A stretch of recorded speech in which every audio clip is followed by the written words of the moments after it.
So one of the things I've always found interesting about long distance trails is just kind of the psychology of being out here. And when I started in 2020 doing the PCT, I'd never done anything long enough to need a 0 day.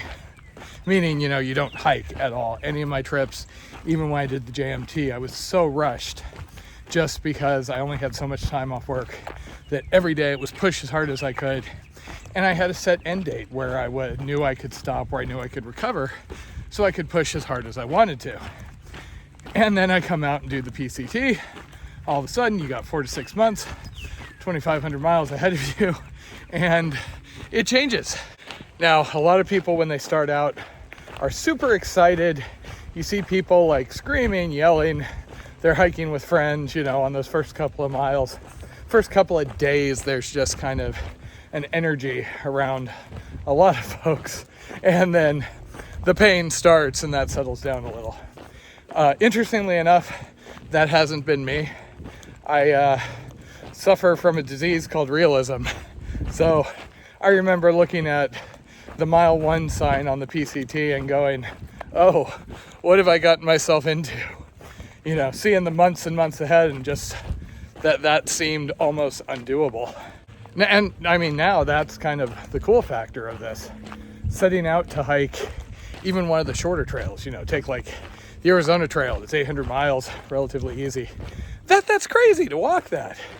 Never mind you're doing something that crosses the United States. Never mind you're doing something even longer like this.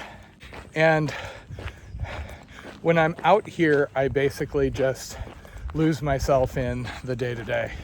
When I'm happy and when I'm, not dragging, etc. My best state is kind of like I am right now, where it feels like I've been out here forever. Now I've only been out here, 2 weeks, but that feels like forever.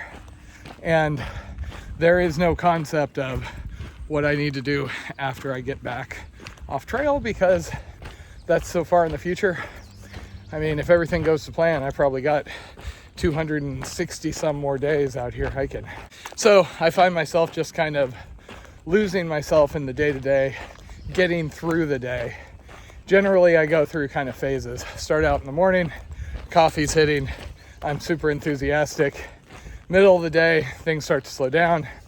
That's usually when I switch over from music to audiobooks.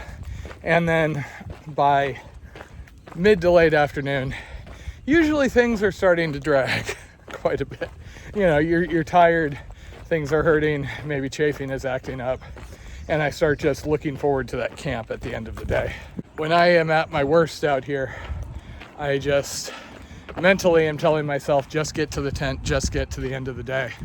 Because it is amazing how bad of a day you can be having, how bad you can be feeling, how, hopeless, lost, etc. And then you get a bit of rest, and the next morning, the world seems like a better place. Pro tip, Jelly Bellies, Skittles, and coffee also help me feel like the world is a better place. So, you can go with that. So when I start out, I almost feel overwhelmed. After a couple of days, and you can see this in my videos, I kind of settle in, hit my kind of happy place out here. And honestly, I do mentally better on trail. The constant exercise, the being tired, being exhausted every night, the sense of having a goal every day, making progress every day. Not to mention just, even as a solo hiker, I meet all sorts of really cool people out here. So mental health wise, I'm actually better on trail than when I'm back home in between seasons. Now I'm currently still in the honeymoon phase where, I'm toughening up, I'm getting stronger, but I'm not just like full body tired. Once I am a few months in, that tends to be a different phase where it's more of a struggle. You're just always tired. I never have enough time to take off where I can fully recover.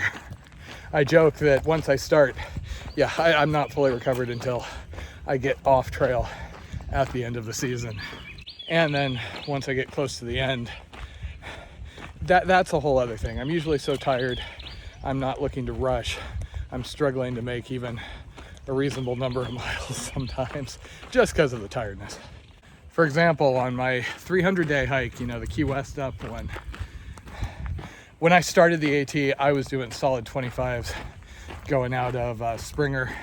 I mean, that's an easy part of what I would call the easiest of the big three trails. But by the time I got further north, I was struggling to make 12, 15 miles a day sometimes. And some of that is the verticality, the harder footing. But again, it's also just getting kind of worn down. And admittedly, I am not somebody to take a lot of time off. I see people who take a week off, they go to weddings, they go to concerts, things like that. I'm always so aware that no matter what trail you're on, there's a time limit. It may be very, very loose. See the AT, where your season, you can run out of time, but you got to start really, really off or really, really work on it. PCT, I started May 4th and I finished in September, and I was 2 weeks from the snow blocking off the end and not being able to have what I would classify as a successful through hike. So I'll take a day or two here or there. I generally do them at need, basically. If the weather's so bad where it's dangerous, if there is like an inch plus of rain where it's just going to be counterproductive to hike, or if I'm just getting kind of cranky. For example, when I did the AT again, I was moving good, I was feeling good, everything was easy. My first day off wasn't until Damascus, and it was just to kind of get a little bit of a mental reset. And when I take a day off, I basically do not want to walk. I will do the minimal amount of anything. I'm usually lying in a hotel bed somewhere. People say, oh, you can go see XYZ. It's only like a mile from where you are. And it's like, yeah, no. I want off my feet. Normally, I keep it to a single zero. I will very rarely do a double zero. And even there, I start to get antsy. Once I get moving like this, I start to feel a tempo. And even if I only wanted to do 5 miles today, it would start bothering me. It's just kind of like there's something drawing me forward, and I just can't wait to get back out and keep moving, which fights with that sense of exhaustion, but there you go. And lastly, before I became a thru hiker, when the longest thing I'd done was, JMT, which again had a set ending, no zeros, yada yada. I kind of assumed that, by the time I get through the Sierra, I'm going to be superhuman. And in a way you are. I have to, meeting people that are not on the trail helps remind you of that.